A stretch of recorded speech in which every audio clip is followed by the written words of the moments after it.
And welcome back to LinkedIn Logs, the business podcast, jobs podcast for the website cpluscomedy.com. Like I just said, it's a website. Go there. I'm your host, Chad White. If you didn't know, like I just said, this is a podcast for a website that is, for some reason, still going on 11 years later. Here we are. Here we are talking about jobs, LinkedIn jobs everywhere. I'm still getting the same. If you haven't heard previously, I gotta stop. I gotta find a way to get this cable from hanging on my leg. If you haven't heard before, I'm here trying to get a job. Get used to it, and trying to find a job somewhere interesting, somewhere fun in television, and so I can stop working for these other jerk offs. Clean show. It's a clean show. So I scroll through LinkedIn looking for jobs, not on the show. Not why it's happening.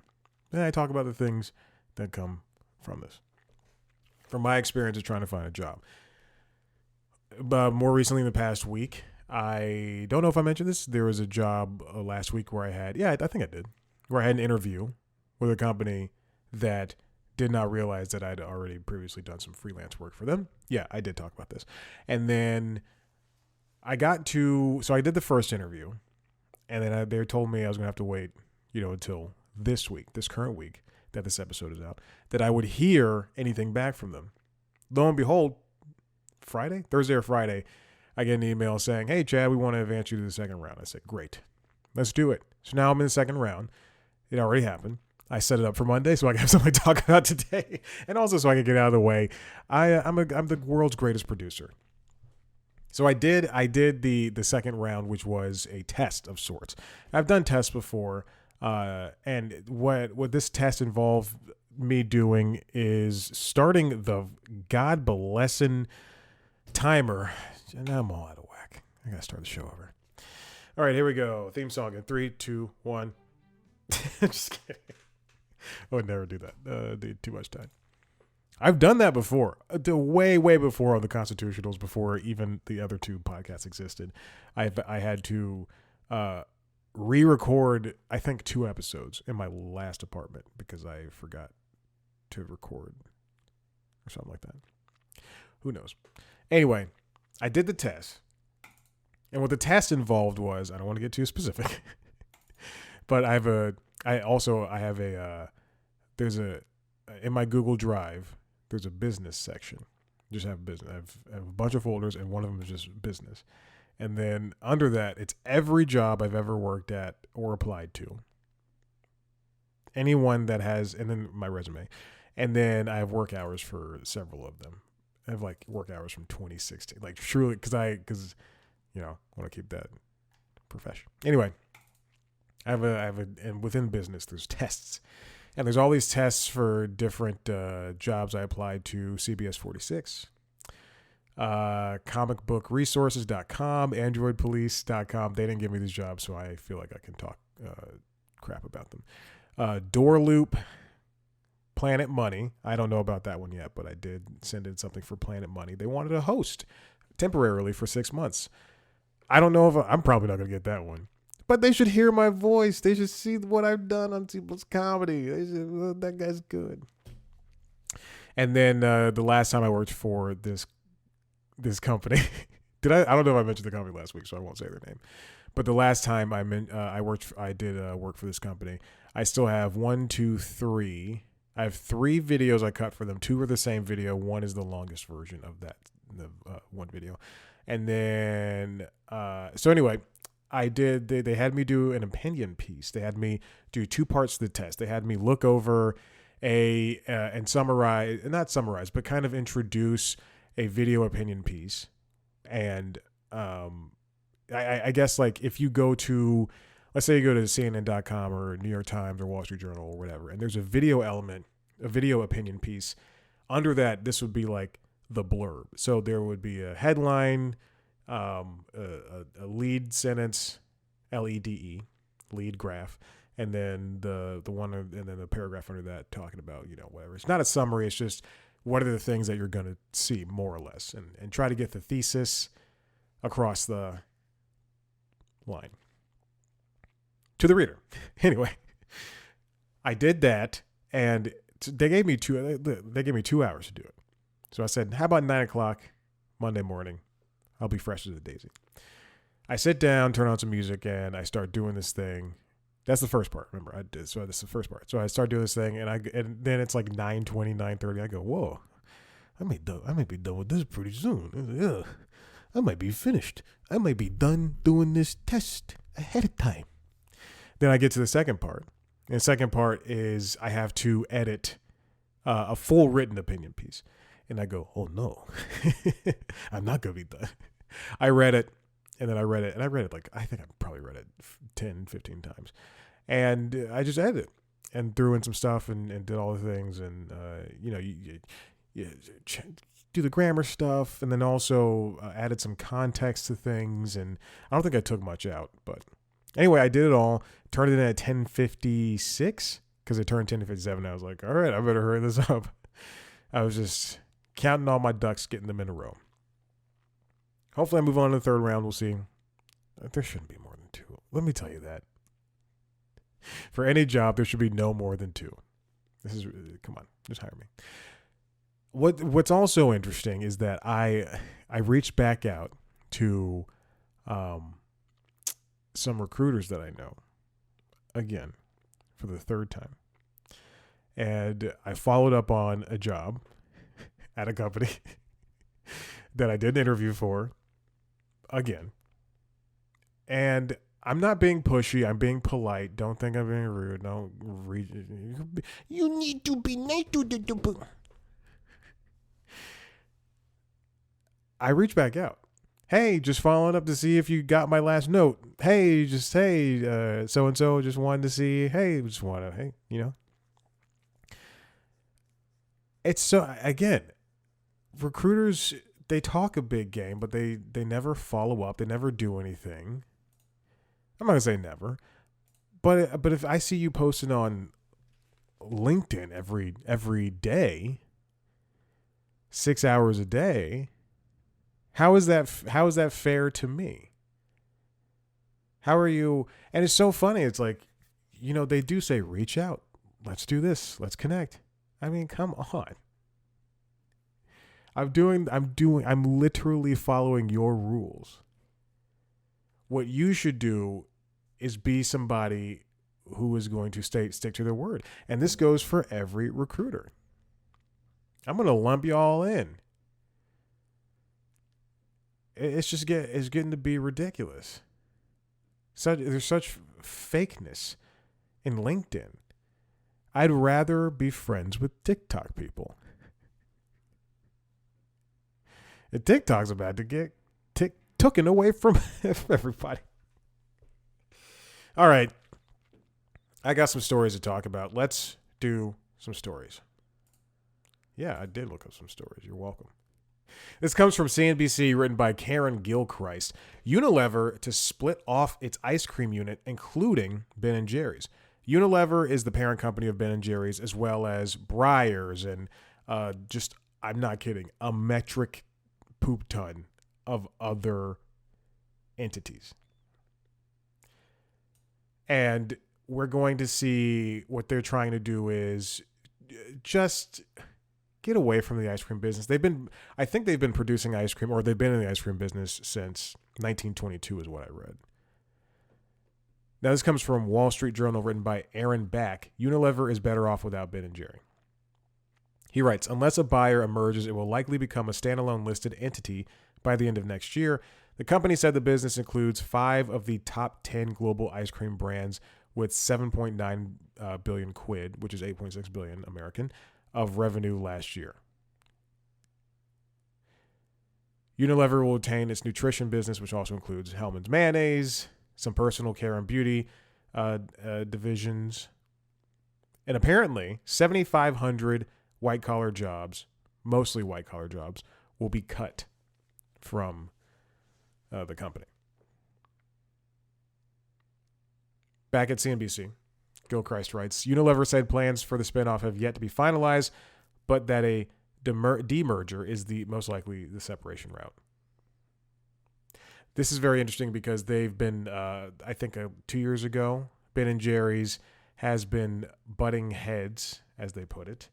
Let me see. I'm looking for a Wall Street Journal article I saw this morning in regards to the Ben and Jerry's thing. They've been butting heads with, here it is. They've been butting heads with Ben and Jerry's, the board, which is independent from Unilever, has not been getting along with Unilever's. Now, Sabiria Chaudhuri writes for the Wall Street Journal, Ben and Jerry's owner loses his taste for ice cream. Now let me read that exact part. The brand and its parent company have repeatedly butted heads in recent years. In 2022, Ben and Jerry's filed a lawsuit against this parent company after Unilever sold its business in Israel without consultation. That move came after the brand halted sales of its product in Jewish settlements in the Israeli-occupied West Bank and contested East Jerusalem. Obviously that was a giant step for them, for Unilever to have done that. And I believe there was a boycott. Excuse me. There was a boycott for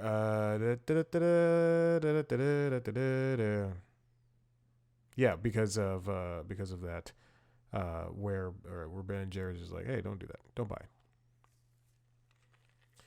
Unilever has long struggled with its out-of-home ice cream business, which includes sales made by street vendors, kiosks, and cafes. That business, particularly in Europe, tends to fluctuate depending on the weather, with sales booming during hot summers but declining during cool times of year. I mean, that's what happens. I eat ice cream at any time of the year. There's a Ben and Jerry's BOGO at Publix, and I partook. There's nothing like being an adult and spending half of the money not half, but a lot of the money for your groceries on ice cream. I gotta have 10 pints. I bought 9. I bought 8 actually, because I had 2. Yeah, that is correct. I bought 8. I had 1. I had 1 full pint on Saturday. Why not? Most recently, the pair tussled over the presence of Nelson Peltz on Unilever's board, while he also held a position at Simon Wiesenthal Center. The Jewish organization had urged people not to buy Ben & Jerry's ice cream after the brand's independent chairwoman denounced Israel's actions in Gaza. Peltz resigned from position at the Wiesenthal Center. Speaking of Nelson, it's Nelson Peltz. This comes further from the Wall Street Journal. Alyssa Luckpat. George Lucas endorses Disney and CEO Bob Iger in proxy fight, saying, quote, creating magic is not for amateurs. Nelson Peltz is an independent activist investor who has been trying to basically not take over, Bob Iger's position at Disney, but what activist investors do is they give advice and tell what a company should do. They have monetary responsibility to do so, and they want to, it's just saying, hey, you should be doing this instead of doing that. I know better because I'm an investor and I'm in tune with everything. There's more to it, but that is the gist of it all. Peltz, who's the hedge fund head of Tryon Partners, which is a hedge fund, is trying to seize 2 board seats. George Lucas said, I remain a significant shareholder because I have full faith and confidence in the power of Disney and Bob's track record of driving long-term value. I have voted all of my shares for Disney's 12 directors and urge other shareholders to do the same. Tryon and other activist hedge fund, Blackwell's Capital, are trying to wrangle shareholder support to gain seats on the board and challenge Iger's strategy to raise the company's stock price.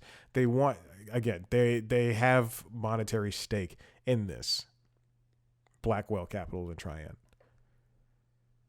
But at some point, it's just, as George put it, creating magic is not for amateurs. They have monetary. That's all they want. They want the money out of it. And for anything, as much as Disney sanitizes something, they kind of want to sanitize this company. and just take everything streaming and make money that way. The battle is expected to be Disney's most expensive board fight ever. The company and the hedge funds could spend more than $70 million ahead of the April 3rd shareholder vote on marketing materials, social media blitzes, and proxy solicitors who are similar to campaign strategists. Peltz wants to nominate himself and former Disney CFO Jay Reluso. This is basically this is a little bit of what Succession was kind of fighting for in those seasons when you would see the board meetings come together and everything.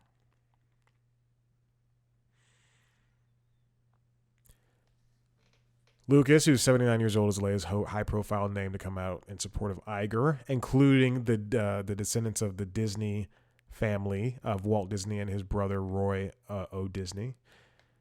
They backed the company, and Glass Lewis, one of the two major proxy advisors, I'm dying, has recommended shareholders vote for Disney's director nominees. This Nelson Peltz guy is not very well liked. I mean, at least for his strategy and what he's doing and trying to seize these seats over at Disney and as well as other companies. I mean, we just read what happened with him in regards to Ben and Jerry's. And yesterday I was watching Squawk Box and I saw somebody. I saw somebody talking about the whole situation between Disney and Peltz. Peltz seems like a guy that is not fun.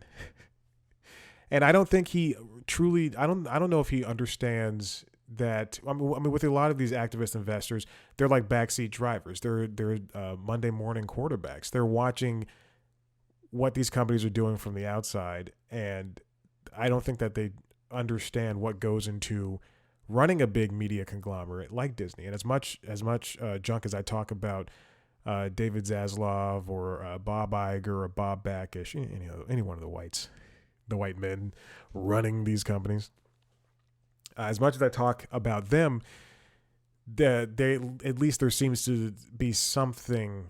They know how to run a business, except for Chapek. He knows how to run it. He knows how to run a business. He doesn't know how to run a media empire. Still David Zaslav running an empire. Neither does Bob Backish, and Bob Iger is the only one. But at least they know, at least they have, there's a reason for them having the job versus Nelson Peltz.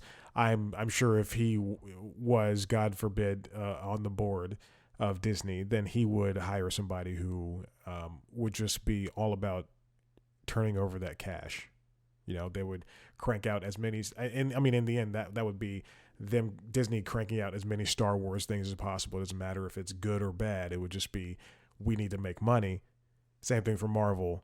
Same thing for princess movies. They'll just be like over and over again every 2 years, like clockwork. We get 2 or 3 years, we get something like that. And that would devalue and that would sanitize what Disney is in terms of media.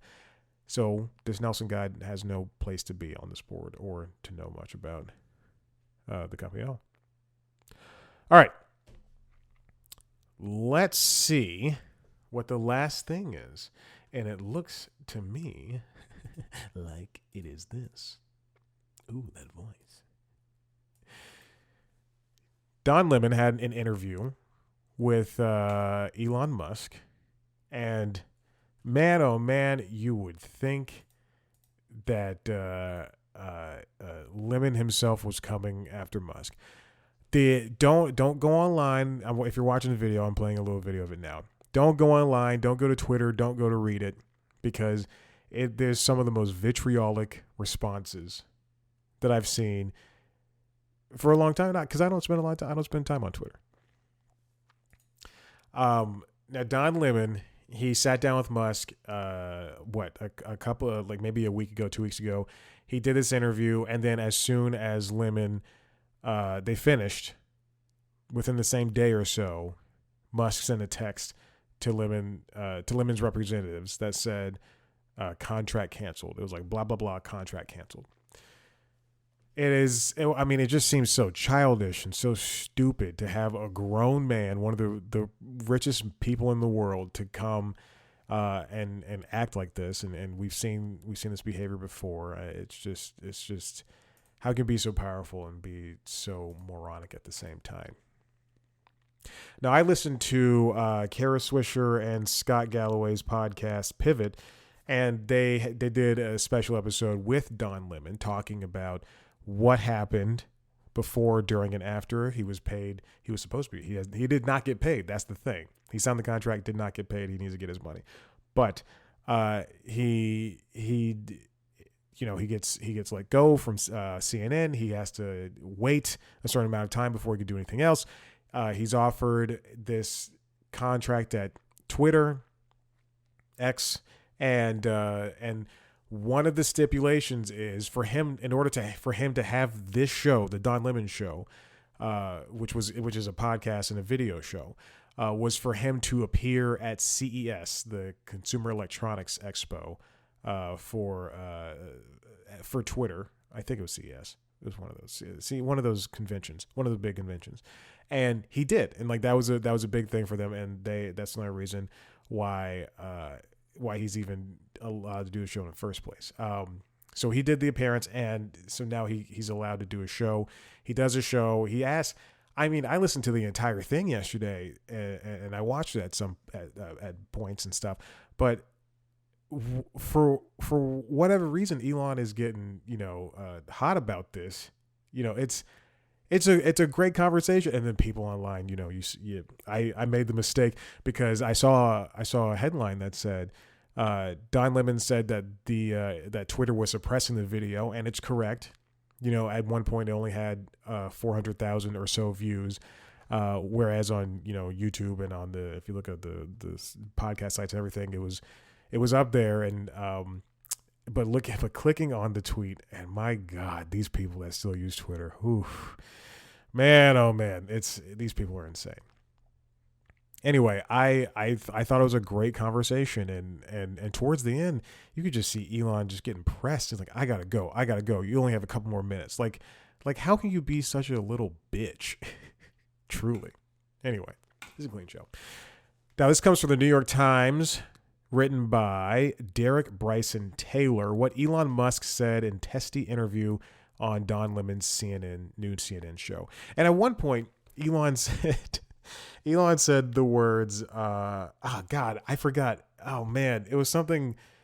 He's like, you love controversy or something like that. I don't know, something stupid. And then he said that Jeff Zucker was talking through Don Lemon, and that's impossible. Jeff Zucker is the former head of CNN, which is so stupid. Anyway, just whatever. The interview covered a wide-ranging topics. It covered his Elon's ketamine use. It covered a meeting former President Donald Trump when he was with a friend at breakfast. It talked about hate speech on X and social media. Oh, he was like, the thing was, it was because it was about hate speech, and he said something along the lines of like, you love. Not what's the opposite of freedom of speech? Like speech suppression or something like that. It was so stupid. Yeah, he's a jerk off. Okay, so there's things along the lines of like the political conversations. If Musk endorses a candidate, he said he will make a detailed explanation for his choice. Elsewhere in the interview, Mr. Musk was adamant that he does not abuse drugs and spoke about his prescription for ketamine for, quote, a negative chemical state. He talked about playing video games to come down and stuff, and what kind of video games he likes and things like that. And at that point, I was like, I think I'm going to sell my PlayStation, Xbox, and Switch and the Steam Deck. I don't think I need to play video games anymore. There's a big promotional push. And listen, I'm going to tell you right now, go watch the show. If you don't like Don Lemon, just go watch the show. It's a very, truly, he's just doing an interview, and this guy is being a wad. Lemon did a heavy promotional push, who teased the interview in multiple places, including The View, in the days after Musk abruptly scrapped X's partnership with the former CNN host. Again, he should have asked for the money up front. And Kara Swisher was very adamant about that. And I was like, yeah, dude, I would have done the same thing. If you're going to pay me, let's pretend it was $20 million. If you're going to pay me between $10-20 million to come do a show for you, let me get that cheddar up front. And, I'm trying to bring cheddar back. I'm bringing cheddar back. And also one thing I just remembered is that for one of the stipulations for the show to be on X was that Don could do, they want to do, I think they're going to do like 2 or 3 episodes a week. And he was going to, all he had to do was produce 10 exclusive videos for X. And they're only going to be exclusive for 5 days or something like that, or 24 hours. So they didn't even want much. They wanted, or 5 exclusive videos. So they wanted 5 exclusive videos. That's 50 extra minutes. 5 10-minute videos. Yeah, that's what they were. 5 10-minute videos. And I mean, that's truly nothing. I would have gotten the money up front though. And then, I just would have been in there getting that money. Musk said that that Don's approach was basically CNN, but on social media, and then he said, which doesn't work as evidenced by the fact that CNN's dying. I mean, no, it's just, there's so much, speaking of misinformation, just an insane amount of bad things coming out of that guy's mouth, including that diversity, equity, and inclusion, it doesn't work. And that if the people do that, then it means nothing and it doesn't work in the long run, and companies are losing for it. And he says that he doesn't have any privileges as a white man. I mean, come on. There's no humility to this person. I went back from saying that. There's no humility to this jagoff. This jabroni. It just doesn't make sense to me. Why we're still dealing with somebody like him. Anyway, it's an interesting conversation, and you should definitely check out pieces surrounding it from things like the dying CNNs and dying New York Times, which seem to be doing it, not dying, but pretty fine. Although I do not have a job at CNN anymore, so. Although I do blame my supervisor for that one. Listen, if you like what you heard here, head to the website, cpluscomedy.com, where you can ask me about that sometime. You can see me talk to your favorite people in the media industries. I just talked to Caitlin Pelufo. I don't know, when did this episode come out? Yeah, I just talked to Caitlin Pelufo, who just released her new stand-up album, Dirty Bird. I just talked to... that one's not out yet. This one's not out yet. I'm about to mention. I just talked to some people from Night Court, the TV show Night Court. I was supposed to have an interview last night with somebody from across the world, but they had to cancel last minute. I just pulled off a callus. No big deal. If you were watching the video, you saw me dig at my hand. I just pulled off a callus, some dead skin from a callus. I flicked it over there. Oh boy, if you want to see a video version of the show, go to youtube.com/C+comedy, where you can see video versions of the other podcasts, as well as video versions of the interviews. And News Time is coming back. I promise you. It's going to come back. News Time is my daily show, except bad. You can subscribe to those other podcasts, Late Night Lately and the Constitutionalist podcast, wherever you get your podcasts. You can follow us on Twitter, TikTok, Instagram, and Facebook at C+Comedy, me at Chad Black White. Thank you for listening, and goodbye.